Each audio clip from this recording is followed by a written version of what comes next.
খাগড়াছড়িতে গণপিটুনিতে এক যুবকের মৃত্যু।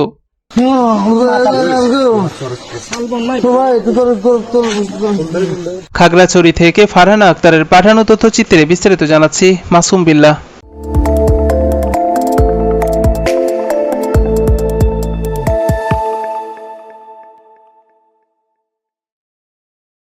খাগড়াছড়িতে মোহাম্মদ মামুন নামের এক যুবকের মরদেহ উদ্ধার করা হয়েছে।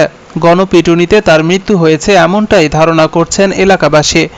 বুধবার ভোরে পানখাইয়া পাড়া এলাকা থেকে তার মরদেহ উদ্ধার করা হয়। মৃত মামুন মধ্য শালবাগান এলাকার মৃত নূর নবীর ছেলে। পুলিশ ও স্থানীয় সূত্রে জানা যায়, আমার অ্যাম্বুলেন্সের জন্য ফোন দিছে, আমি গিয়ে দেখি, গাড়ি নিয়ে দেখি যে ওটা নিচে পড়ে আছে, এটা পাশে কেউ নাই, দুই একজন মহিলা ছাড়া। আমি এটা দেখে আর নিয়ে আসি নাই, আমি গাড়ি নিয়ে আবার বাইরে চলে আসছি।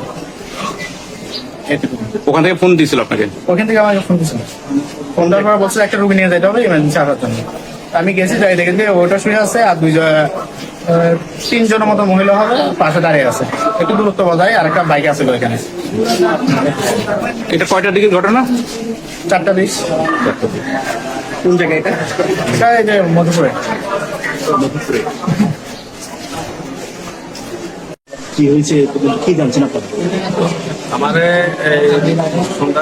সকাল 7টার দিকে আমার বন্ধুদের আমার বাসা থেকে ডাকছে, বলছে যে মামুনের এটা জানি এই সুইমিং পুলের ওইখানে পালাই রাখছে, আপনি আসেন। ওরা ফোন দিতেছে, আমি বাসার থেকে রেডি হয়ে বাইরে আসছি, আস্তে আস্তে দেখতেছি যে এই হাসপাতালে এটা জানি আনি রেখে গেছে।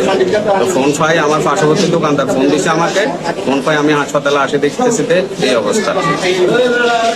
আমি এরপরে যা প্রশাসন এই জিজ্ঞাসা করতেছে এগুলাই বলতেছি, আর বাকিটা কি হয়েছে না হচ্ছে এটা বাকিটা আমরা জানলে জানাবো।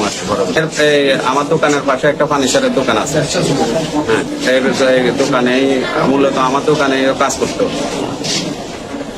ফার্নিচারের দোকান।